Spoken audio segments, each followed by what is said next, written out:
Hi, I'm Jonathan Rogers, Game Director on Path of Exile 2. Welcome to GGG Live. Well, it's been a little over 3 months since we launched Early Access, so it's about time for our first major content update. Today, we're going to show you an exclusive reveal of Path of Exile 2, Dawn of the Hunt, which launches on April 4th. Twitch drops are enabled on today's livestream, so make sure you follow the instructions below in order to claim your Executioner's Guillotine finisher effect. Now in today's stream, we're going to take you on a deep dive into the new Dawn of the Hunt update. We'll cover a new class, 5 new ascendancy classes, and huge expansions on character systems like unique items and support gems. After that, it's on to the endgame improvements, including changes to systems, That's what I want to hear. a bunch of new encounters, and lots of other content. We're going to finish up today with a live Q&A session where Ziggy D will ask Path of Exile 2's game directors, myself and Mark, your questions from Twitch chat. Now we have a lot to cover today, so let's get started with a trailer for Path of Exile 2, Dawn of the Hunt. We as Mary are guided by the Spirit. It provides prey, shelter, even love. But for me, one day, all that were changed.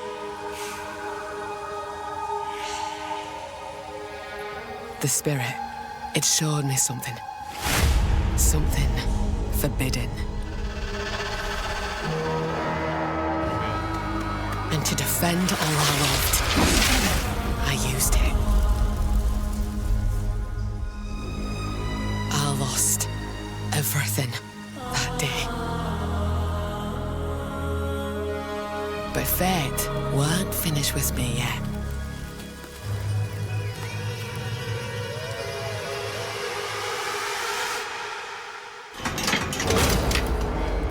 I'll right the wrongs I've done. I'll do what I must, no matter the cost.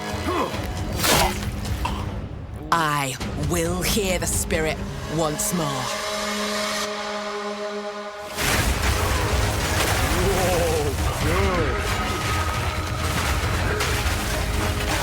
Oh shit, what was that attack? That shit looks like Diablo 4, bro. But better.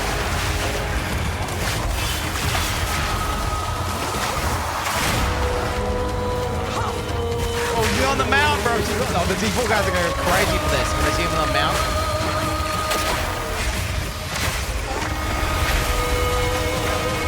25 new skills. God damn. That's Marion Wisps. Bro, it's Spirit one. Spirit to make me kill you. Rogue Exiles! I shall bathe in your blood. 100 plus blood gems? Hell yeah, brother. 100 new uniques! 2 in-game mechanics, that's what I want to see. Maps. And much more. Oh, we're gonna have to go frame by frame later. We're gonna have to go frame by frame, boys. Yeah, I saw Calandra in there, bro. There was a Calandra League in there, bro. What's that about? We're gonna have to deep dive that, boys.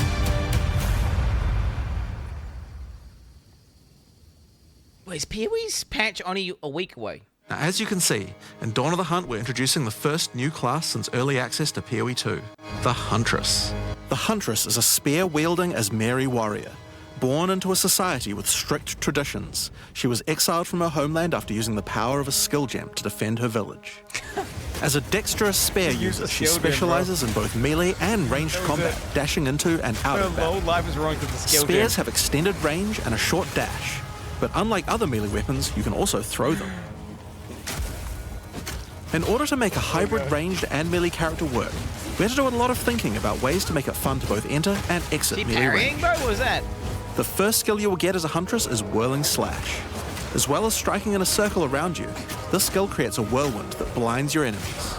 Leaving the whirlwind will make it explode. It's like Bladestorm. The more Whirling Slash is used, the bigger the whirlwind, and the bigger the explosion. Once you're out of there, you'll want to follow up with something ranged. Whip your spear around to shoot twisters towards your foes. These twisters bounce off walls and can hit enemies multiple times. You can also throw twisters inside a whirlwind to shoot out extra tornadoes that do way more damage. Oh, those crystals look nice. In her offhand, the Huntress will usually want to hold a buckler, Parry, which bro. allows you to do a new skill, parry. While holding down parry, your character will counterattack any incoming attack from monsters near you, Holding it stunning down? them. In addition, the monsters will take extra attack damage from your follow-up strike. Some specific skills are designed to be used after a parry and have extra effects. Disengage is a skill that does a quick jump back, damaging enemies in front of you, and it can be used to interrupt other actions, like dodge roll.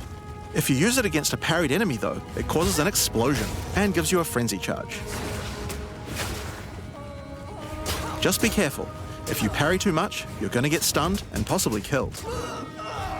You can combine this combo with Whirling Slash. Slash, parry, disengage, and you'll get an explosion from the disengage and the Whirling Slash. Double explosion. The Huntress also has a variety of elemental spear throw attacks. You could use Lightning Spear to bounce I'm lightning doing a between parry your build, foes. Chad. Or you could throw explosive spears into the ground. These spears take a while to detonate, but when they do, they'll incinerate anyone caught in the blast. All spear throws on the Huntress can also be empowered by frenzy charges. For example, explosive spears will do an even larger explosion and leave fire on the ground. And these empowered versions can activate even more combos. Using Whirling Slash over ground fire will suck it into the whirlwind, adding fire to the explosion. That's cool. Using twisters inside a fire whirlwind will shoot out fire tornadoes as well. Okay. And you can do similar combos with ice Nice. Put lightning. and lightning too. Yep, okay. I get it. That's cool. Now, a key aspect of hunting is exhausting your foes by causing blood loss.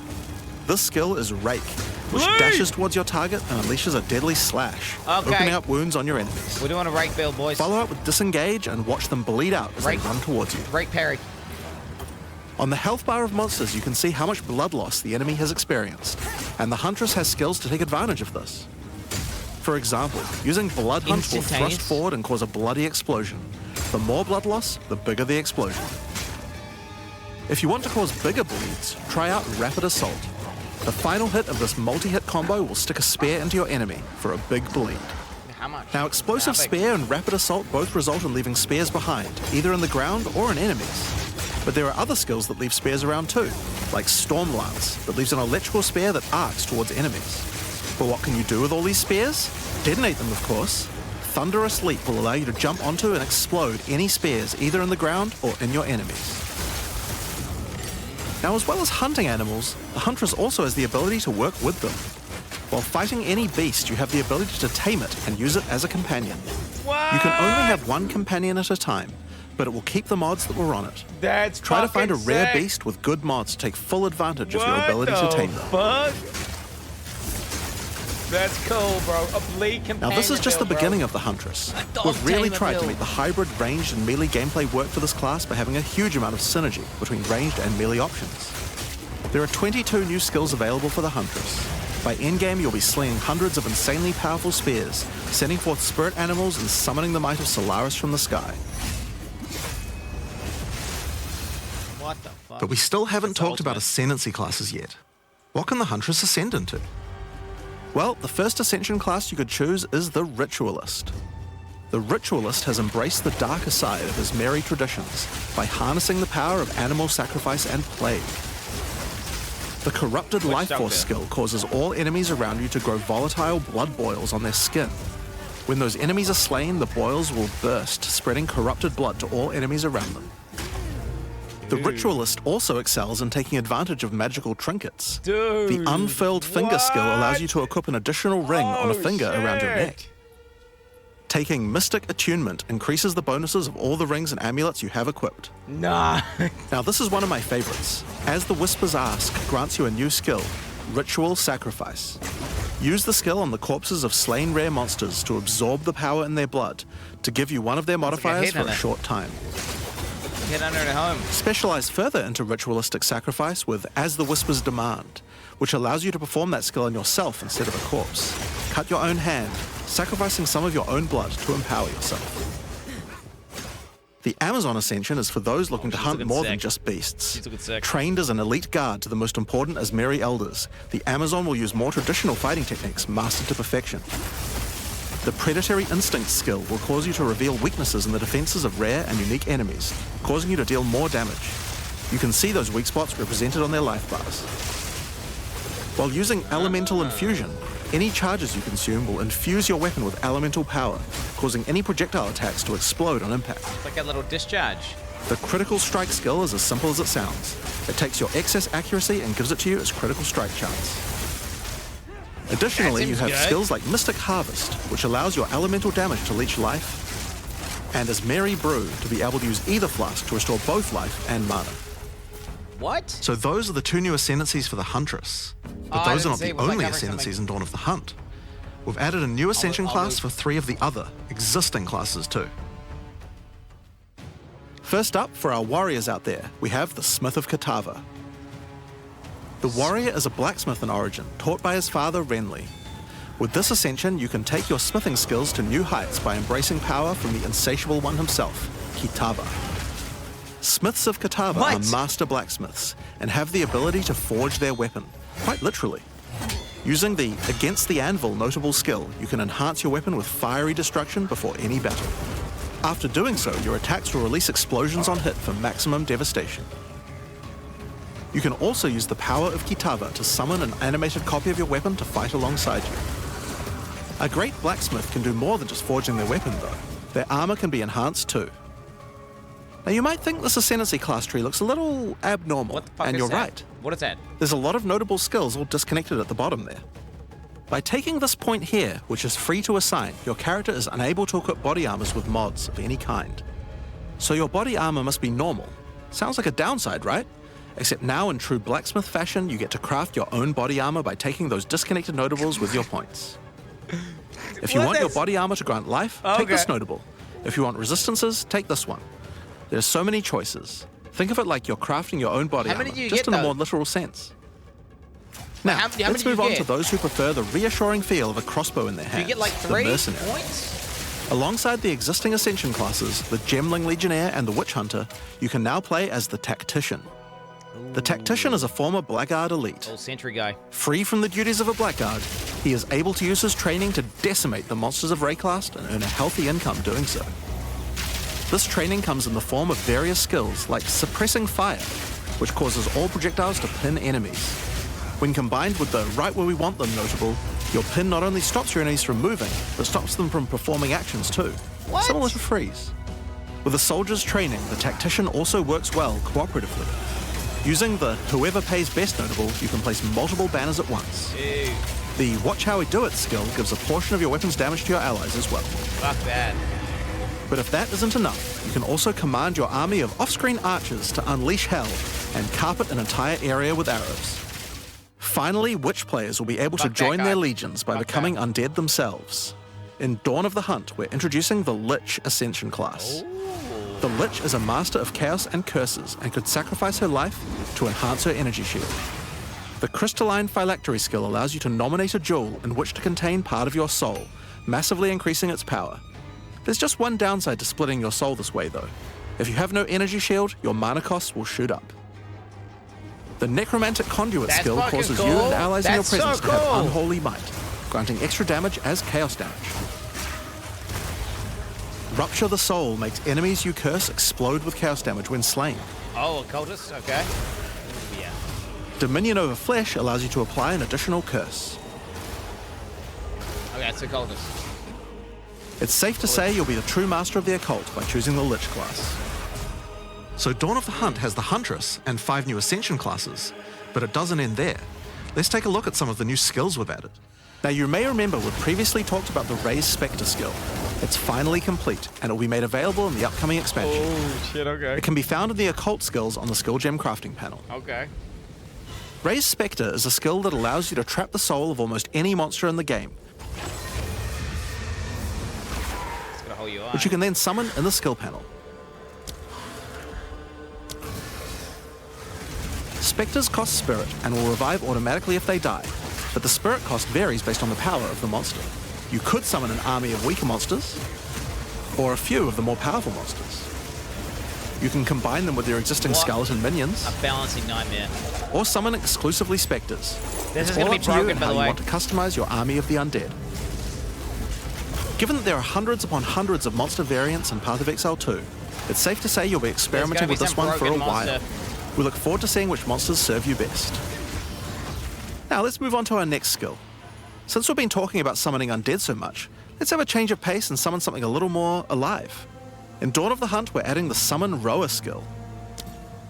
Summon your friendly rower to aid you in combat as a minion. You can also mount your rower in combat at any time, allowing you to move at full speed even while shooting arrows or throwing spears. Be wary though, if you take too much damage while riding your mount, you can be knocked off and get overwhelmed. It's worth keeping an eye on your stagger bar, as falling off the mount can mean almost certain death. On the topic of new ways to enhance your character, let's talk about support gems. Support gems are used to modify your skill gems in meaningful and interesting ways. Currently, we feel that a lot of builds have insufficient options here. Yep. To alleviate this, we're adding over 100 new support gems. Not enough. Not enough. Hemocrystals will enable a new kind of bleed build, turning the damage over time you would have done into explosive vial crystals. That's nutty! Alignment is a support gem for bow attacks, which can reward skilled players with good positional skills. Caltrops will allow you to litter the battlefield with hazards, slowing your foes as you fling spears through their ranks. But there's plenty more for every playstyle, such as Enormity,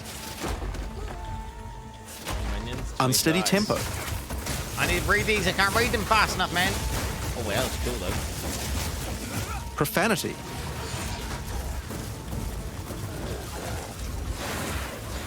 Retaliate, Just stun bar increases. Okay. Syzygy. Yep, that's a real word.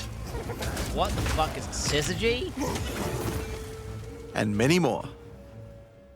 Now we've talked about a new class, new ascendancy classes, new skills, and new support gems.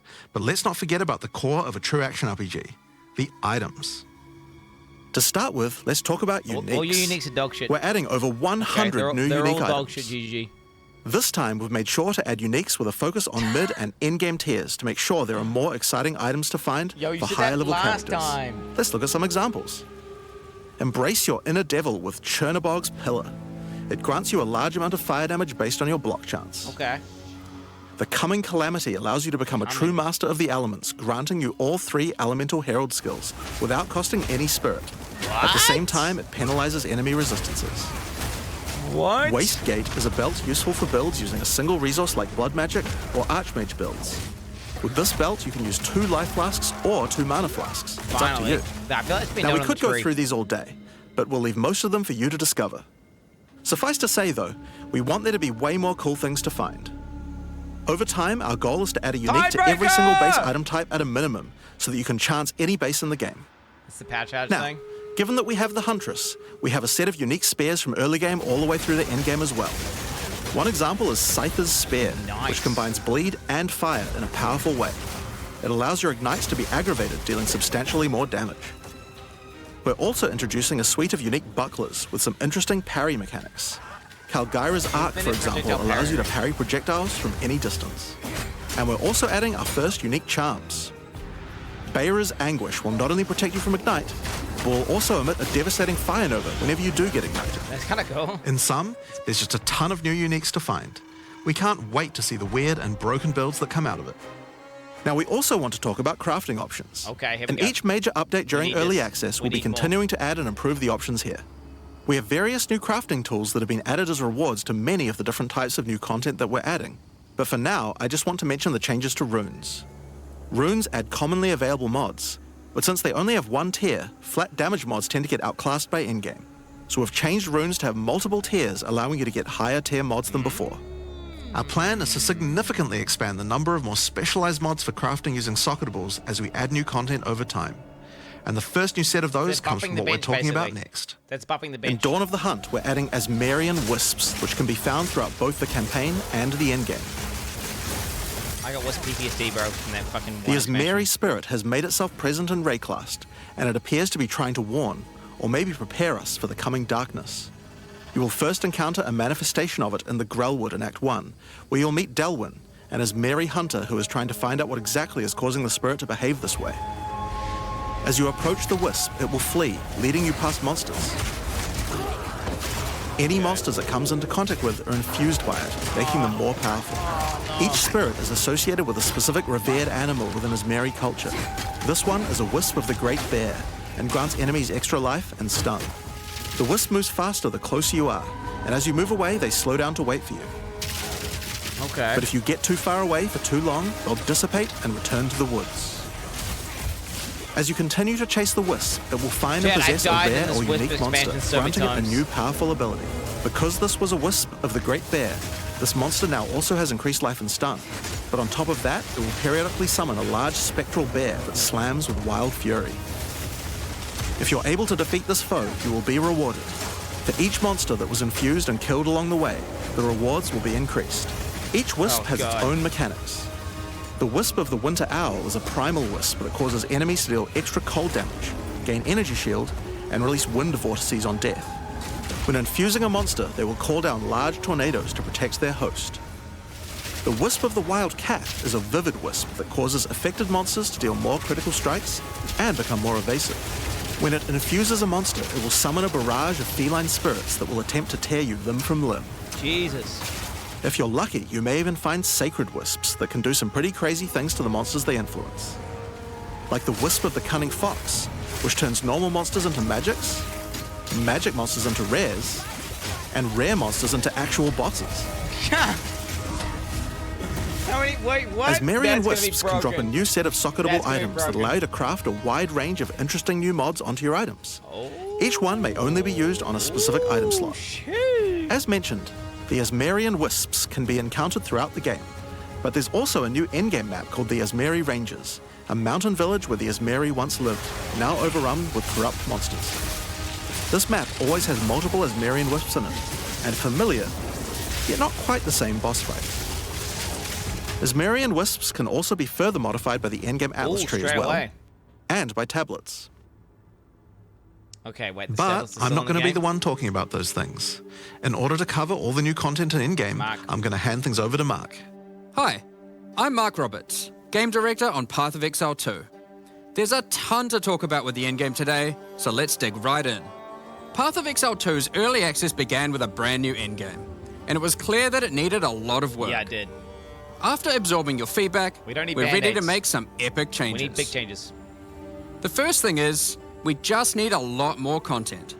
True. In Dawn of the Hunt, we have made sure to focus on increasing the sheer number of interesting and different encounters you will randomly stumble into as you explore the endgame. And the second goal is to smoothen the progression through maps and reduce the amount of annoying busy work. To start with, let's talk about the new interesting stuff to find. Well, the most obvious thing to add are new maps. As well as the Asmeri Ranges that Jonathan mentioned earlier, Dawn of the Hunt also contains 7 other new maps, all with their own custom encounters. Let's start with this one. The Feral Megaliths map starts off in the wild Ezomite forests. As you progress through the forest, you will find mysterious rune-carved stones that, when touched, surge with energy. After activating all the stones, you can find a grand henge, where all the energy is coalescing. You can then start an encounter. The area darkens, a storm moves in, and a concentration of energy summons a dangerous boss. What the fuck? You must fight and defeat the boss to get its rewards. Once you have defeated it, summon another. And another. And another. And another. Yo, you have 10 total waves of boss fights which get incrementally more difficult. Oh, no. If you manage to defeat them, you get full boss rewards, but also opportunities to get new runes. These can only be obtained from this map. The Fractured Lake contains a surreal waterscape with fractured mirror-like objects.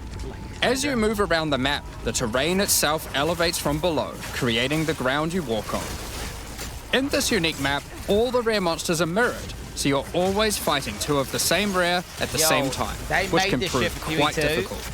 If you manage to overcome that challenge and make it to the end of the map, you'll be presented with a broken mirror, a powerful altar-like object that contains an item within it. The item contained within is a new base type, either an amulet or a ring, that can be crafted to have additional prefixes or suffixes at the cost of the other. The last unique map we'll show today is one based around the essence mechanic.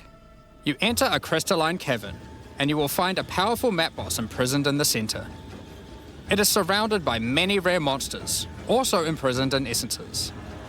By freeing sick. and defeating the rare monsters, the essence they held will be upgraded to a greater essence and be added to the imprisoned map boss. How brave are you? How many essences will you add to the boss? Overdo it, and you might lose everything. Underdo it, and you might regret it. It's your choice.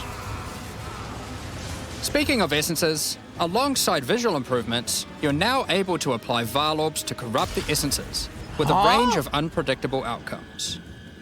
It could increase the number of essences, re-roll all the essences to the same type, or even upgrade the essences to greater essences. What if they're already change. greater essences? Well, it can upgrade those too. It's a corruption, but We you have use 4 Varlorbs. new corrupted essences. Okay. Essence of Hysteria, Delirium, Horror, and Insanity. Ooh, the crafting guys are going crazy. Each corrupted essence has its own interesting combat mechanics. For example, the essence of Insanity causes you to question even your own mind, as monsters split into shadowy clones, and you must locate the real one before a devastating icy explosion freezes everything around it. Oh, fuck. Each of these has their own crafting outcomes. The essence of Insanity can be applied to a belt. It adds a mod that will ensure the next Varlorb used on the belt will guarantee adding 2 enchantments. That's kind of cool. It's Wait, worth use the noting suffix all though? the essences in the unique map can also be corrupted too, if you're willing to risk Do it. it, Zach. It's worth noting we have also added 10 extra Atlas passive points you can earn by completing 5 different unique maps. Now, new maps are just the beginning. We had a goal where we wanted to make sure you were constantly finding exciting new content, and that it could be lurking around any corner. I like that. So, we have added a bunch of new things that you could stumble into in any map you run. On your travels, you will sometimes encounter rogue exiles. Others like you who have been exiled and are openly hostile. Some are malicious, some are mad, while others are simply fiends for loot. They will challenge you, a fight to the death. They use the same skills available to players, and even the same items. They aren't just dressed up in those items, they're actually using them. It's going to feel like a true player versus player situation. Oh, God. Of course, if you are able to slay these exiles, those items will all drop on the ground. Wait, what? Like So if you encounter RuneScape? an exile using a powerful or valuable unique item, which you can see displayed under their life bar, you want to be damn sure you kill them. Because if they kill you and your party, they'll portal out, taking their items with them. Every fight will feel completely different What? depending on the That's items they sick. come equipped That's with. cool. I like These the mechanic. exiles are much smarter than your regular 3 monster. dragons. They have capabilities to What if it's dodge got roll, avoid your abilities with smart pathfinding, smart targeting, and much more action-packed gameplay. God. Fortunately, they're like you and they're not super durable. Unless, of course, they're wearing uniques like Calm's Heart, in which case, expect a longer battle.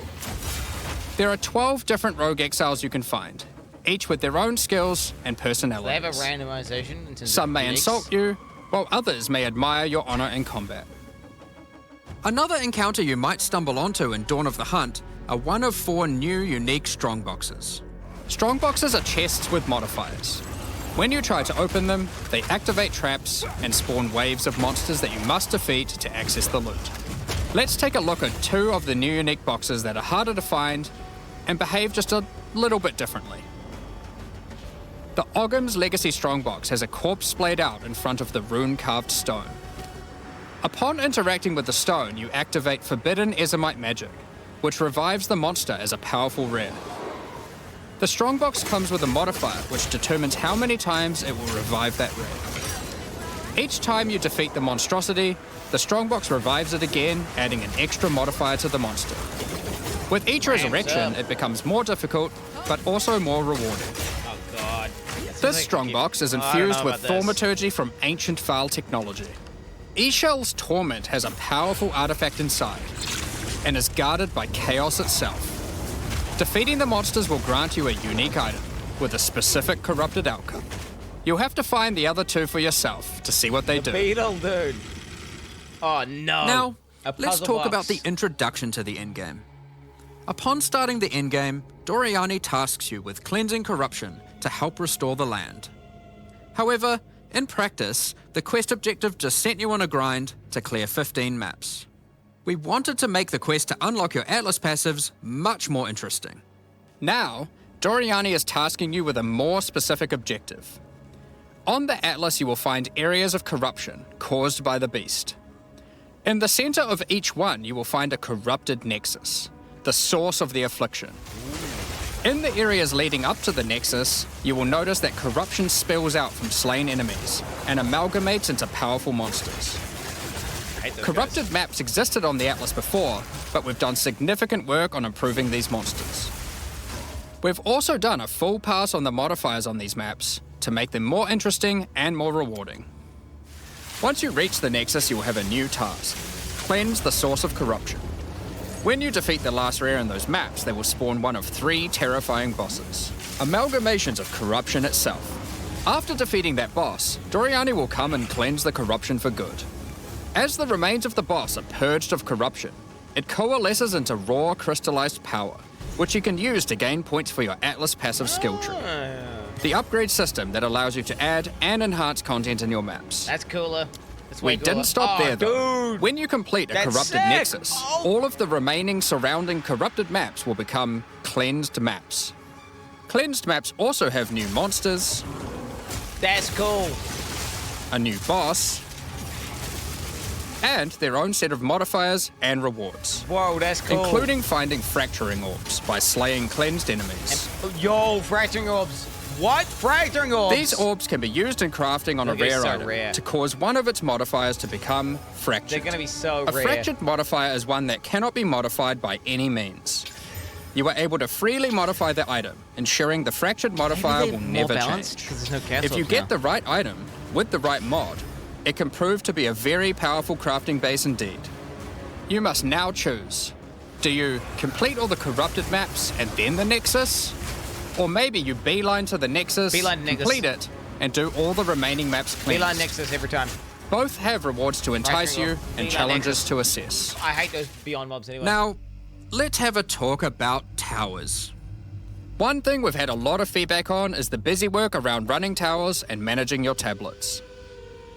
The first change we've made here is that we have reduced the number of towers drastically. So there are now Okay. 1/3 as many as before, Okay. but we've made them much more powerful. Triple.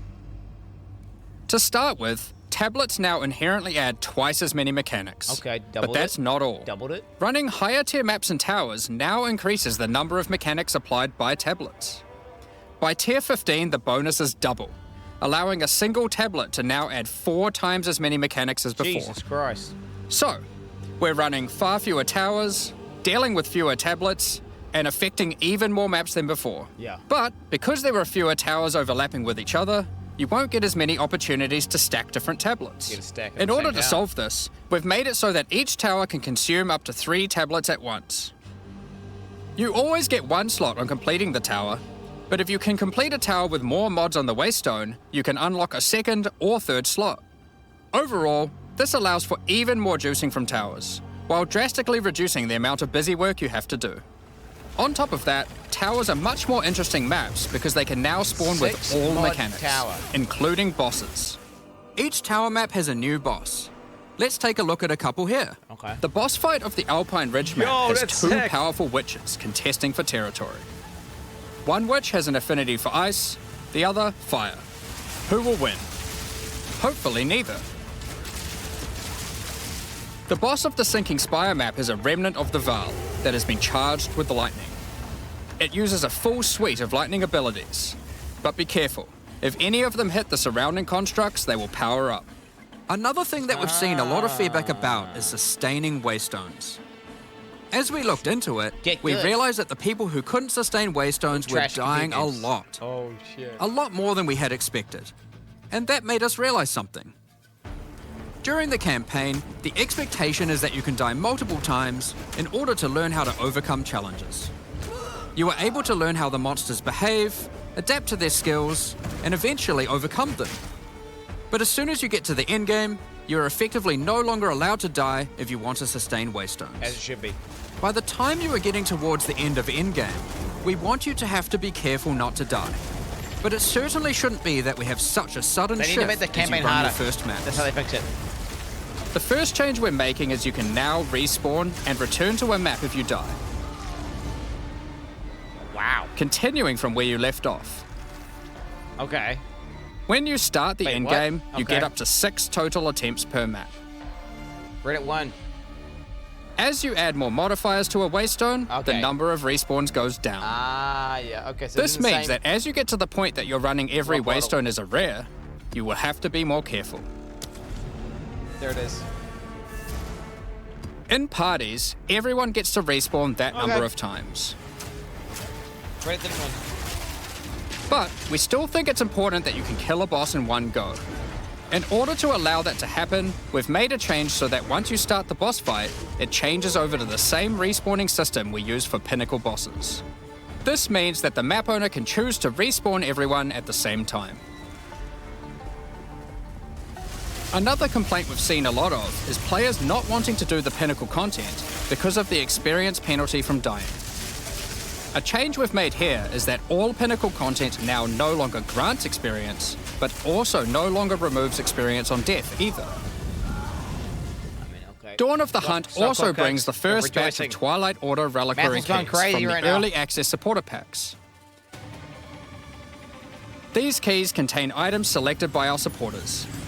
They can contain Yo! any unique item found in Path of Exile 2. If the selected item is a pinnacle boss drop, then only special keys dropped by this content will be able to provide these items. For example, Hand of Wisdom That's in smart. action can That's smart. only come from a key dropped by Zesht. That's smart. Smart. We're also making a change that allows pinnacle boss uniques to drop at any difficulty. Rarer uniques will be rarer at lower difficulties, but still possible to find. This applies to the drop chances for the reliquary keys from this content as well. We spoke about towers and tablets earlier, but we have also added a suite of unique tablets. Each of these adds crazy interactions to the maps influenced by it. For example, this unique tablet allows you to run any map in a tower's radius without requiring connections, which can be quite useful for jumping gaps and traveling around your atlas. That's sick, actually. And this tablet causes all runic monsters spawned during expedition that one's encounters not to be too rare. duplicated, I hope it's and not too weakens rare. all expedition monsters that emerge from the ground. Oh, what the hell? The Atlas tree has also been expanded, and you can find many of the new mechanics there, and improvements to existing ones too. Now, through this livestream, we have mentioned quite a few new crafting options that we've added. New runes, corrupted essences, fractured mods, and jewelry crafting bases. But we did have just one more crafting system to talk about: Oh, I swear to God. Recombination.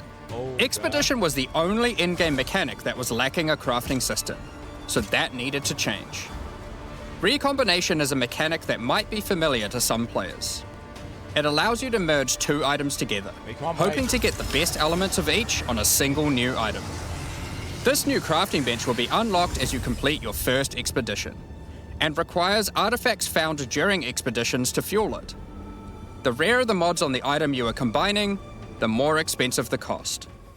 That wraps up all the major in-game changes Wait, we're is it talking complete about dog today. shit, or does it work? With all the system changes and new content, we can't wait to get in there, start blasting maps, and obliterating monsters. There is one more thing we wanted to clarify before we move on, which is that all the content we've talked about today will be made available in the existing early access leagues, so you can play your existing characters.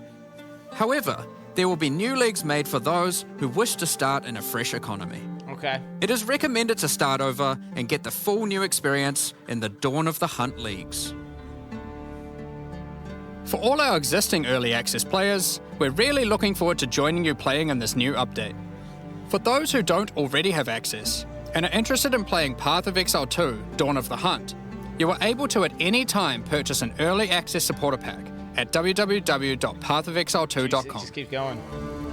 Additionally, the Paladin and Penance supporter packs are now available to purchase in Path of Exile they're 2 adding in new support and packs. contain 6 microtransactions each, and the full pack's face value in points.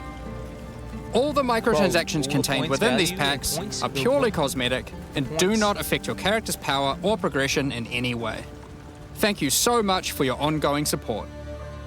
We're just about to start the Q&A with Ziggy D. With release at the end of next week, our community team will be posting crucial information you'll need for the release. Keep an eye on the news. On release weekend, we expect to launch the new mystery box and many new microtransactions, including Path of Exile 2's first alternate skill effects.